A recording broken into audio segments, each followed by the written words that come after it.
Hello, knights, monsters, ladies, and everyone in between. Welcome to day 26 of Arthurian April, where we are going to talk about Sir Lancelot du Lac. Now, I may be somewhat biased against Lancelot in my own series, The Queens of Fate. There may or may not be a 25-year-long beef between Gawain and Lancelot that is finally resolved in book 3, because I've always thought that Lancelot was kind of a prick. But we're not here to talk about my own personal thoughts. We're here to talk about where he came from in the narrative and why he makes such a difference in the stories. First things first, if you're playing Arthuriana bingo, we're going to talk about Chrétien de Troyes, because that's where Sir Lancelot, or the Knight of the Cart, which is the first time we see a fully fleshed out story of Lancelot, appears. And along with that, we get the whole thing with Guinevere, the love triangle, if you want to call it that, the embodiment of courtly love, and essentially the beginning of the end of everything for everyone in Camelot. Now, we've talked about courtly love, but I haven't really taken time to define it because it's weird and it doesn't make a lot of sense even to modern audiences, but hear me out for a second.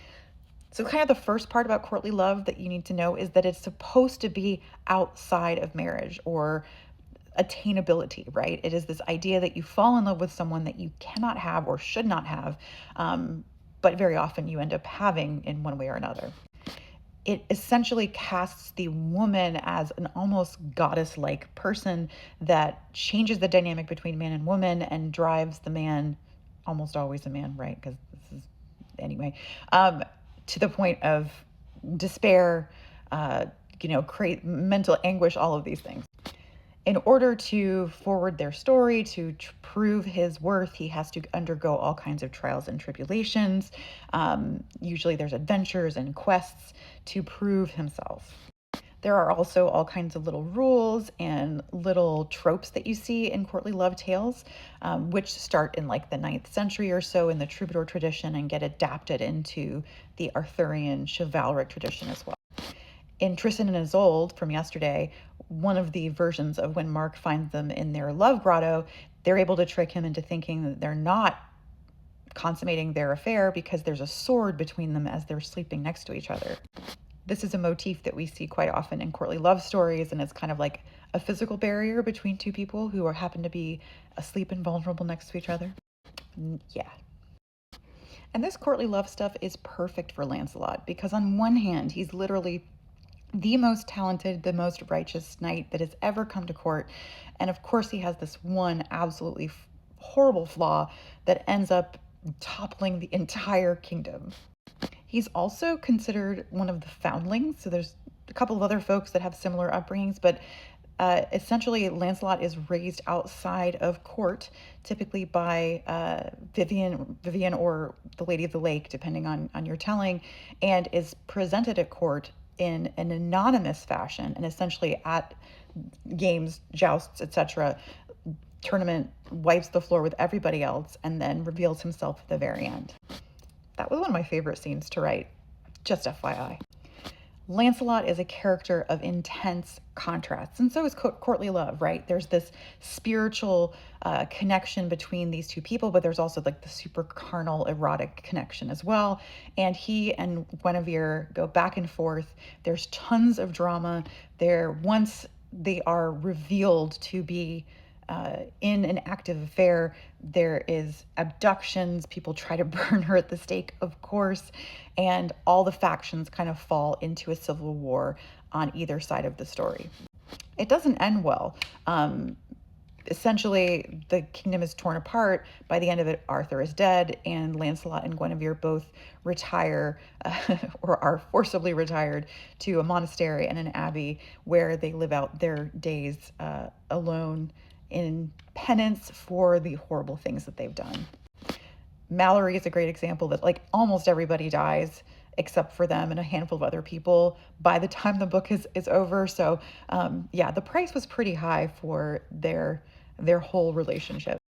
Before everything is exposed, Lancelot is one of the knights that goes on the Grail quest, but of course, because he has this spiritual stain and is an active adulterer, he is not able to attain the Holy Grail. However, his son Galahad, who, if you remember, was begot on one of the Elaines, Elaine of Corbenic.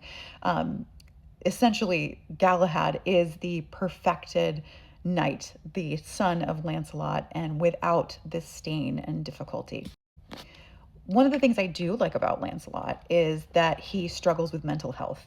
So we know that he has emotional dysregulation. There's a number of times where he's described as being, once he's super upset about something, super angry, he's not really able to come down off of that. He also has moments where he either thinks that Guinevere doesn't like him, or that maybe she's dead, or that maybe he's hurt her in some way, where he absolutely spirals into sort of rumination and self-hatred and even self-harm.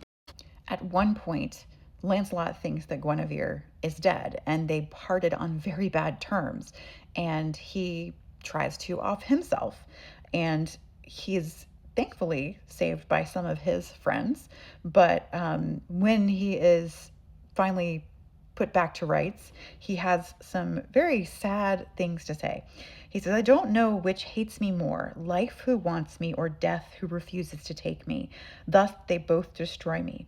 But it serves me right by God to be alive despite myself. For I should have killed myself as soon as the Lady the Queen showed me her displeasure.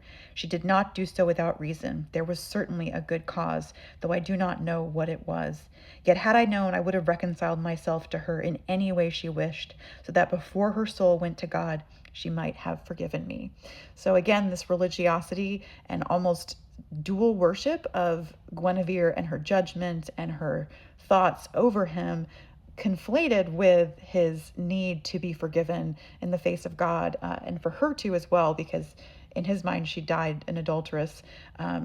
It's just a really interesting tension, and it definitely doesn't help his mental health. He's constantly upset at himself. He constantly calls himself a coward. All of these things, despite the fact that he's literally the best knight that ever lived. Like, he's physically the best fighter that has ever existed by a huge margin, and yeah, he's just incredibly hard on himself. But he's definitely, like, the powerhouse of what fueled the next couple hundred years of Arthurian literature and made it so popular throughout the entire continent. And their story, their illicit love affair, was like absolute honey to the masses. Lancelot is the subject of countless paintings, countless poems, countless stories, extremely French. I always found it funny that the French brought the best knight that ever was and made him French in the court of King Arthur in England. In Queen of Mercy, early on in the story, Morgan, who's now in her 60s, has just been with Vivian, the Lady of the Lake, and she's passed away. And she goes to Lancelot, who has had a very complicated relationship with a lot of people in the story, and she finds him in the armory working on Galahad's armor, because Galahad is about to return to court.